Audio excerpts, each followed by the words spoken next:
तो देखो कौन सा चैप्टर है ये? चैप्टर नंबर कौन सा है? Chapter number chapter name chapter number कौन सा है? न्यू बुक के अकॉर्डिंग 5 होगा लेकिन है 7 है ना ये। देखो चैप्टर का नाम क्या है? सिक्योरिटी। क्या चैप्टर का नाम? क्या होती है सिक्योरिटी? जैसे चैप्टर पढ़ा हो तुम लोगों ने क्लास 11 में पीस, क्या पढ़ा था? पीस क्या था? Absence of war. Absence of war यानी वार की क्या अब्सेंस होना, क्या कहलाता था? अब्सेंस ऑफ क्या कहलाता था? पीस। लड़ाई झगड़े ना होना मतलब क्या है? पीस का। उसी तरह सिक्योरिटी क्या है? Freedom from threat. मतलब थ्रेट से क्या मिलना? हमें फ्रीडम मिलना। क्या कहलाता है? सिक्योरिटी कहलाता है। Freedom from threat. थ्रेट्स क्या है? थ्रेट्स क्या है? थ्रेट्स कई प्रकार के हो सकते हैं। थ्रेट्स कई प्रकार के हो सकते हैं। इन खतरे खतरे क्या है? कई प्रकार के हो सकते हैं। उसी तरह जो हमारा आता है सिक्योरिटी से क्या फ्रीडम फ्रॉम थ्रेट्स पढ़ना है। पहले तो सिक्योरिटी और फिर क्या थ्रेट्स। और थ्रेट्स कितने प्रकार के होते हैं? कई प्रकार के थ्रेट्स होते हैं। एग्जाम में फेल हो जाना ये भी थ्रेट ही है। नंबर कम आना क्या है? थ्रेट ही तो है। रोड में चलते कोई ज्यादा डरता है, रोड क्रॉस करने में डरता है। मेरा एक दोस्त था, वो एक्चुअल में क्या था? रोड क्रॉस करने में डरता था। उसको बीए वगैरह सब हो चुका था तो उसको हाथ पर ले जाओ ना इस साइड, रोड नहीं क्रॉस कर पाता था, उड़ा दिया। कितना डरता था समझ लो। तो जाकर तब उससे दर्द दूर हुआ होगा। समझ आया? तो इस तरह के थ्रेट्स कई प्रकार के होते हैं। मंदिर में जाते हो तो लोग पूजा करने के लिए तो क्या चप्पल को ना चोरी कर ले जाए, ये क्या है? थ्रेट। थ्रेट भी तो है कई प्रकार के। पूजा करने में कम मन लगता है, चप्पल चोरी करने में जाता है, कोई चुप चप्पल ना चुरा ले जाए और कहीं नहीं पहन कर चले जाओ तो एक और टेंशन। भगवान में मन ना लगेगा, किसमें मन लगेगा? कोई चुरा ना ले जाए। ये क्या थ्रेट्स ही तो है। तो ये कैसे थ्रेट्स हैं? कि ये थ्रेट्स माने जाएंगे? इस तरह के थ्रेट्स मानने लग जाए तो हर मोमेंट में थ्रेट्स ही होंगे। हर मोमेंट में थ्रेट्स होगा कहीं ना कहीं। तो हम इसे क्या मानते हैं? थ्रेट्स में नहीं रखते। याद रखना थ्रेट्स हैं ठीक है, लेकिन हम इसे क्या करते हैं? एक कंट्री थ्रेट्स के रूप में नहीं रखते हैं। हमें यहाँ पर क्या पढ़ना है? कंट्री को कौन कौन से थ्रेट्स हैं, कैसे थ्रेट्स, कैसे सिक्योरिटी प्रोवाइड करानी चाहिए। तो पहला क्या है? जैसे और सिक्योरिटी। सिक्योरिटी में से क्या हो गया? Freedom from threats. यानी कि अगर हमें क्या किससे फ्रीडम मिल जाए, थ्रेट से फ्रीडम मिल जाए तो क्या कहलाएगी? सिक्योरिटी कहलाएगी। तो क्लियर हो गया मीनिंग क्या उसका? Freedom from threat. और सिक्योरिटी क्या है? ये क्लियर है। सिक्योरिटी भी मैंने कहा एक माइन्यूट हो गई, दूसरा क्या हो गया? कोर वैल्यू होती है कुछ। एक कंट्री की क्या होती है? कोर वैल्यू होती है। अगर कभी कोर वैल्यू का वैल्यूएशन होता है तो क्या कहलाता है? थ्रेट्स कहलाता है। किसका वैल्यूएशन होता है? कभी भी कंट्री की कोर वैल्यू का अगर थ्रेट वैल्यूएशन होता तो क्या कहलाता है? वो थ्रेट्स कहलाता है। और कोर वैल्यू क्या होती है हमारी? जैसे सोवरेनिटी हमारी हो गई, हमारी संप्रभुता की बात जो करते हैं, क्या है? सोवरेनिटी हो गई। फिर क्या है हमारा दूसरा? फ्रीडम हो गई। तो ये क्या है? हमारे कोर वैल्यू कहलाती है। और सोवरेनिटी मींस क्या होता है? जैसे मैंने कहा सिक्योरिटी क्या है? अगर जैसे कंट्री की बात करते हैं तो कुछ कोर वैल्यू मैंने कहा, कोर वैल्यू में क्या आ गया? जिस कोर वैल्यू का अगर वायलेशन होता है तो कोर वैल्यू क्या हो गई हमारी? जैसे सोवरेनिटी का लॉस हो जाए अगर वायलेशन होता है, दूसरा फ्रीडम का वायलेशन हो जाए, कोई हमसे सोवरेनिटी छीन ले हमारी यानी संप्रभुता छीन ले, दूसरा क्या वायलेशन जो हमारा फ्रीडम है अगर वो कोई छीन ले, इसे किसमें आ जाएगा? कोर वैल्यू में रखेंगे। इसे किसमें रखेंगे? कोर वैल्यू में रखेंगे। किसमें रखेंगे? Core value. Core value clear हो गई क्या है? तो कोर वैल्यू मैंने पहला वर्ड लिया नाम, क्या मैंने कहा? संप्रभुता यानी कि सोवरेनिटी की बात की थी। ये क्या होती है? क्या होता है sovereignty? Freedom from externally and internally free. जो बात हमारे पास में किसी भी देश के पास में क्या होता है? सोवरेनिटी जो होती है, संप्रभुता सबसे मेन होता है, याद रखना। अगर उसका वायलेशन होता है, अगर उसका वायलेशन होता है तो क्या कोई कंट्री वर्क नहीं कर सकती, कभी कोई कंट्री रह ही नहीं सकती। उसका मेन पिलर क्या है? सोवरेनिटी ही होती है। यानी संप्रभुता क्या है? सबसे मेन पिलर है किसी भी कंट्री का। अगर ये व्यक्ति छिन जाता है, मैंने बताया था जब ब्रिटिश के टाइम भारत के पास में क्या नहीं था? भारत के पास में पीपल थे, गवर्नमेंट भी थी, लैंड भी थी उसकी खुद की, लेकिन क्या नहीं थी भारत के पास में? सोवरेनिटी नहीं थी। यानी कि हमारे पास में संप्रभुता नहीं थी, यानी कि हम इंटरनली और एक्सटर्नली क्या थे? फ्री नहीं थे। लेकिन अब क्या है? हम इंटरनली और एक्सटर्नली क्या है? फ्री हैं। इसको क्या कहा जाता है? सोवरेनिटी होगा जाता। इंटरनली या एक्सटर्नली फ्री होना। अगर कोई कंट्री हमारा अटैक करेगी तो उसने क्या किया, हमारी फ्रीडम को छीन लिया, हमारी क्या छीन ली, सोवरेनिटी को छीन ली। अगर कोई हम पर अटैक करके रूल करने लग जाता है मतलब हमें कैसा नुकसान हो गया, हमारे कोर वैल्यू का क्या हुआ, नुकसान हुआ, हमें वायलेशन हुआ। समझे कोर वैल्यू क्या है, इन्हें कोर वैल्यू कहते हैं, याद रखना अच्छी तरह से। तो सिक्योरिटी क्या था, सिक्योरिटी क्लियर हो गया, हमारी सिक्योरिटी। दूसरा क्या था, notion of security. Notion of security क्या है, जैसे मैंने अभी बताया, नोशन ऑफ सिक्योरिटी मतलब क्या, नजरिया क्या सिक्योरिटी है, हम किस नजर से देखते हैं सिक्योरिटी, सिक्योरिटी को किस नजर से देखते हैं। मैंने कहा माइन्यूट भी हमने देखा, माइन्यूट में क्या होगा, चप्पल चोरी हो गया, जैसे मैंने अभी बताया, ये माइन्यूट में हो गया। दूसरा क्या था, मैंने क्या बताया, माइन्यूट में कोर वैल्यू भी हमने देखा, कोर वैल्यू क्या हो गई, कोर वैल्यू क्या थी, सोवरेनिटी और फ्रीडम। मतलब क्या हो गया है, अगर इनकम सेंस अगर कोई वायलेशन करता है तो किसमें आ गई, कोर वैल्यू में आ जाती है हमारी। क्लियर हो गया, सोवरेनिटी क्लियर हो गया, फ्रीडम, जब सोवरेनिटी चली जाएगी तो फ्रीडम तो अपने आप छिन जाएगा ना हमसे। तो ये क्या है, किसी भी कंट्री को चलाने के लिए दो जरूरी कंपोनेंट्स होते हैं, कौन सा हो गया, पहला सोवरेनिटी हो गया, दूसरा क्या हो गया, फ्रीडम हो गया। अगर यही नहीं होगी तो व्यक्ति कैसे काम कर सकता है, नहीं कर सकता, इस सबसे बड़े थ्रेड माने जाते हैं। वही क्या है, नोशन ऑफ सिक्योरिटी क्लियर हो गया। नोशन ऑफ सिक्योरिटी क्या था, मैंने बताया मैग्नीट्यूड ऑफ कोर वैल्यू। तो मेन क्या हुई हमारी कोर वैल्यू, हमें किस पर नजर रखना है, कोर वैल्यू पे नजर रखना है। कोर वैल्यू क्या होती है, किसी कंट्री की सोवरेनिटी होती है और फ्रीडम होता है। फिर क्या है, देखो अब सिक्योरिटी कितनी प्रकार की सिक्योरिटी होती है वर्ल्ड में, एक होता है ट्रेडिशनल सिक्योरिटी, दूसरा क्या है नॉन ट्रेडिशनल सिक्योरिटी। कितनी प्रकार की है, ट्रेडिशनल सिक्योरिटी, दूसरा क्या है नॉन ट्रेडिशनल सिक्योरिटी। तो पहला हम किसे देखेंगे, ट्रेडिशनल सिक्योरिटी को। ट्रेडिशनल सिक्योरिटी में वैसे क्या आता है, जो हमेशा से फॉलो करते चले आए, क्या करते हैं ट्रेडिशनल, यानी कि जो हमेशा से थ्रेड रहा होगा किसी न किसी को, हमेशा से थ्रेड रहे होंगे, चाहे कोई भी पीरियड देख लो। इंग्लैंड ने फ्रांस पर अटैक किया, कई बार जब हिस्ट्री की बात करें 11th में पढ़ा होगा, इंग्लैंड ने फ्रांस ने अटैक किया, फ्रांस ने इंग्लैंड पे अटैक किया, कैसे लुई 16 लुई फर्स्ट बन जाता है, इस तरह कई सारे रूलर कैसे बदलते चले गए। मतलब क्या था, उस समय चलता था, तब से चला आ रहा है इस तरह। तो कैसा हो गया, जो पहला क्या ट्रेडिशनल सिक्योरिटी, तो ट्रेडिशनल सिक्योरिटी कितने प्रकार का होता है, एक्सटर्नल और इंटरनल। कौन सा, एक्सटर्नल और इंटरनल। तो पहले किसे देखेंगे हम, ट्रेडिशनल, पहले किसे देखेंगे, ट्रेडिशनल सिक्योरिटी को। किसे देखना पहले, ट्रेडिशनल सिक्योरिटी। ट्रेडिशनल सिक्योरिटी में पहले क्या आएगा, एक्सटर्नल। किसे देखेंगे, एक्सटर्नल को। किसे देखना है, एक्सटर्नल। सिक्योरिटी कितने प्रकार की हुई, टू टाइप्स। कौन कौन से, ट्रेडिशनल और नॉन ट्रेडिशनल। ट्रेडिशनल कितने पार्ट्स में डिवाइड किया, टू टाइप में। कौन कौन से, एक्सटर्नल और इंटरनल। कौन कौन से, एक्सटर्नल और इंटरनल। तो फिर से कर लीजिए, तो सिक्योरिटी क्या है, थ्रेड्स।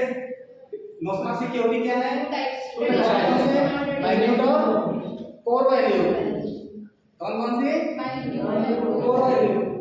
नोशन ऑफ सिक्योरिटी कितनी टाइप की हो गई, दो प्रकार की। कौन कौन से, ट्रेडिशनल और नॉन ट्रेडिशनल। ट्रेडिशनल कितने में डिवाइड कर दिया, एक्सटर्नल और इंटरनल। अब एक्सटर्नल को देखना है, यानी ट्रेडिशनल को देखेंगे एक्सटर्नल।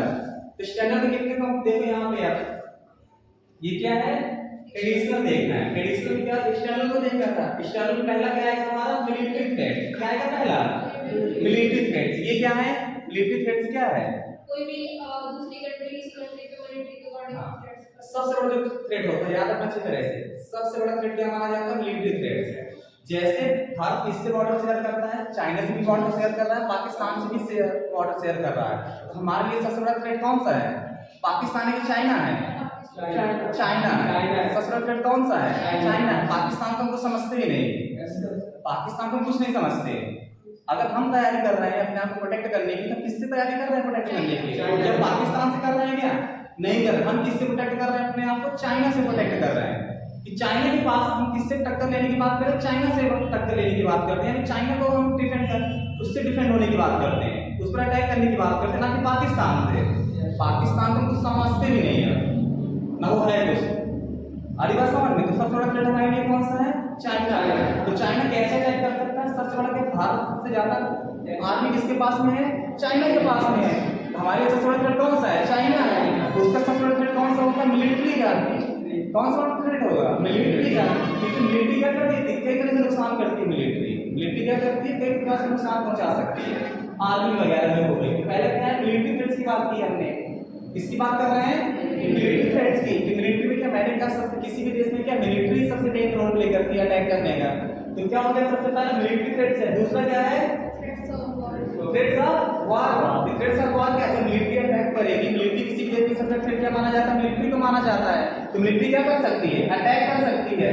जब अटैक करेगी तो क्या होगी, वार तो होगी ना, वार तो होगी।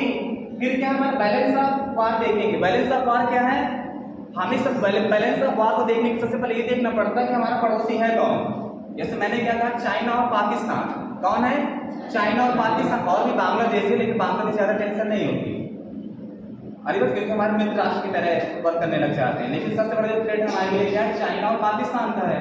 तो चाइना और पाकिस्तान में हमें सबसे थ्रेट होता है, उनमें से थोड़ा मेन थ्रेट कौन सा, मिलिट्री का हो गया। दूसरा किसका हो गया, थ्रेट ऑफ मिलिट्री से क्या होता है, डर। थ्रेट्स ऑफ वार का होता है कि वार अगर आ जाएंगे हमारे, वार लड़ना पड़ेगा। ठीक है, balance of war, balance of war में क्या आ जाएगा, हमें ये देखना पड़ता है जैसे हमारा पड़ोसी मैंने कहा चाइना और पाकिस्तान है, हमें सबसे ज्यादा खतरा किससे है, चाइना से है। तो हम क्या करेंगे, उसके अकॉर्डिंग तैयारी करते हैं। किसके अकॉर्डिंग तैयारी करते हैं, चाइना के।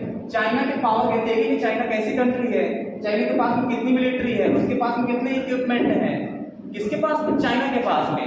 तो हम क्या करते हैं, उसी के अकॉर्डिंग तैयारी करते हैं। जैसे अभी भारत ने किसके साथ डील किया, हमारे पास में फ्रांस से पहले राफेल आ चुके थे, हमारे पास से पहले राफेल आ चुके थे, लेकिन हमने अब क्या कर दिया, 21 राफेल का और ऑर्डर दे दिया। अभी हमने क्या किया, 21 राफेल का और ऑर्डर दे दिया। क्यों ऑर्डर दे दिया, क्योंकि हम किससे बैलेंस कर रहे होंगे, चाइना को। यानी चाइना को डरा कर रखेंगे, तुम चाहे कुछ भी कर लेना, हमारे पास भी क्या हर चीज है, हम हमेशा रेडी है। तो चाइना की हिम्मत नहीं पड़ेगी कि बात पर क्या करे, वो अटैक करे, क्योंकि हमने क्या किया, फ्रांस से डील कर ली।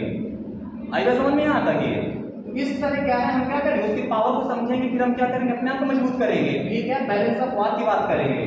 फिर क्या, अलायंस बिल्डिंग।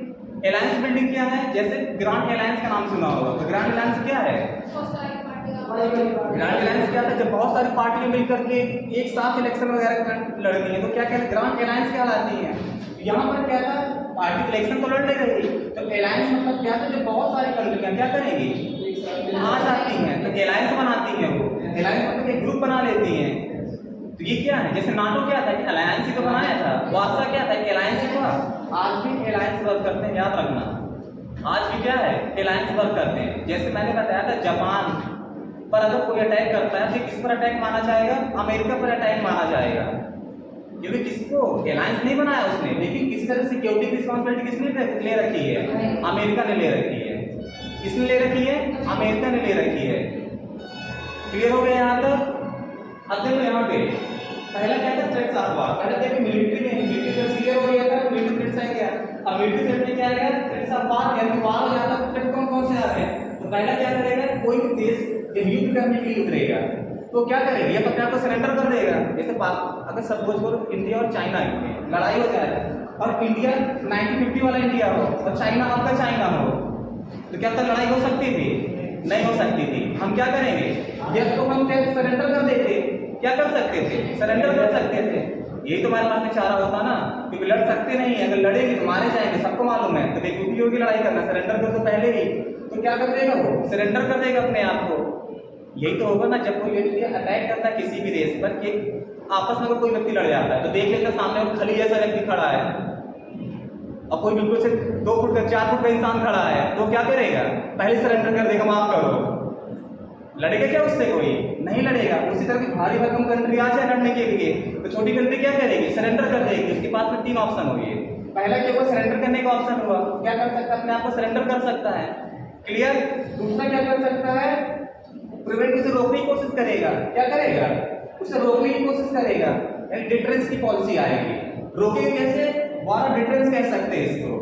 जैसे अब तुमने कोल्ड वार पढ़ा, कोल्ड वार में कैसे रुक रहे हैं एक दूसरे से, डिटरेंस की वजह से रुके रहे ना। डिटरेंस क्या होता है, जैसे एक व्यक्ति तैयारी उस पर अटैक करने की बात कर रहा है, तो दूसरा क्या करे, और तेजी से आ जाए उससे तैयारी कर, क्या और उस पर बढ़ चढ़ के आ जाए, तो क्या डरेगा सामने वाला, ये क्या मैं तो अटैक करने के प्लान बना के, तो और मुझसे बढ़कर किस तरह आ रहा, तो क्या करेगा, रुक जाएंगे एक दूसरे वहीं पे ही।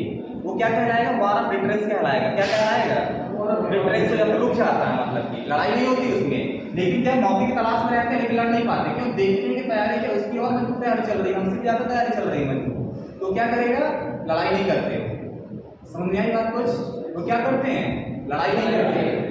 कोई हम चिल्ला रहा और कोई और चीज चिल्ला कर चला है, अच्छा देखता हूँ कैसे तुम आते हो, तो क्या हो जाएगा, कहीं ये बहुत मुश्किल, मैं तो सोच रहा था दब जाएगा, तो दबने की बात ही नहीं कर रही, तो चढ़ा हुआ आ रहा उसी तरह मेरे ऊपर, तो क्या होगा, वाल्व रुकेगा वहां पे, प्रिवेंट होगा। आई बात समझने। फिर क्या है, तीसरा क्या है, डिफेंड। अगर वाल्व ब्लॉक हो जाता है, जैसे इस समय इसका वार चल रहा है प्रेजेंट में, रशिया और यूक्रेन का चल रहा, अभी तक यूक्रेन ऑफेंसिव नहीं हो रहा, याद रखना। अटैक यानी कि वो आक्रामक नहीं ले रहा, रुक नहीं ले रहा जरा सा भी, ऑफेंसिव नहीं खेल रहा, डिफेंसिव ही है। क्यों है, क्योंकि उसको मालूम है कि अगर मैं लड़ाई में कूद गया पूरी तरह से तो मैं जीत नहीं पाऊंगा, किससे, रशिया से।